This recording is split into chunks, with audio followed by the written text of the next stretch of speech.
Xayrlı сәгатьтә, хөрмәтле милләттәшләребез. Сандыгыбыздагы тагын бер уен коралын барлыйбыз. Мин сезгә бу уен коралын күрсәтәм, ә сезнең максат нәрсәдән ясалынганын белергә һәм дә инде бәлки кемдер исемен дә беләдер. Менә бу уен коралы. Игътибар белән караганда, нинди материалдан эшләнгәнен белергә була. Күрәсезме, бу кызыл балчыктан ясалган уен коралы. Бик нык тиз ватыла торган, сак булырга кирәк. Исеме Европада мондай уен коралын Акарина дип атыйлар. Рус телендәге Акарина, рус халкы да Акарина дип атый.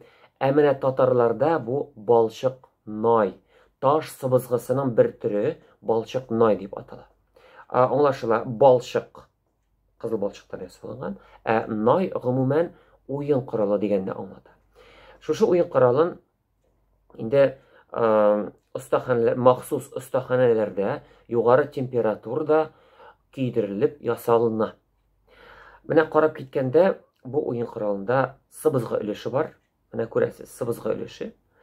Һәм дә инде 1, 2, 3, 4, 5, 6 һәм арткы ягында 7 тавыш тишеге бар.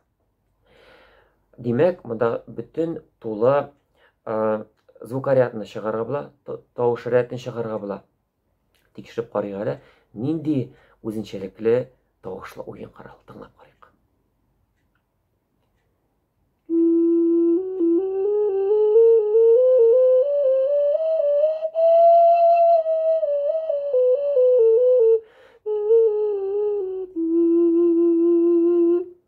Күрдегезме? Нинди тыныч һәм сихри тавышлы бу балчыкны дигән уен коралы.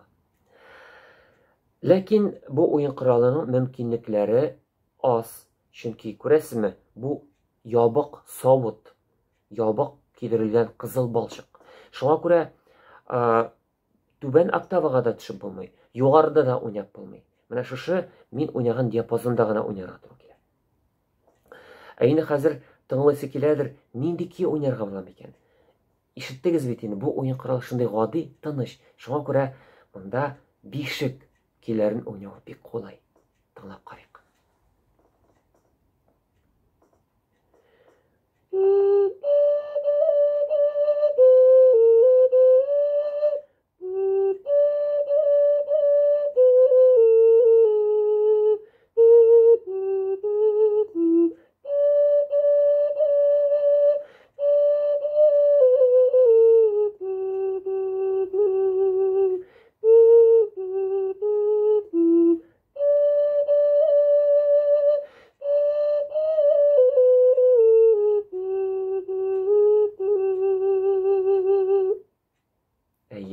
Үземнең дә якы килде шушы уен коралын тыңлаганда.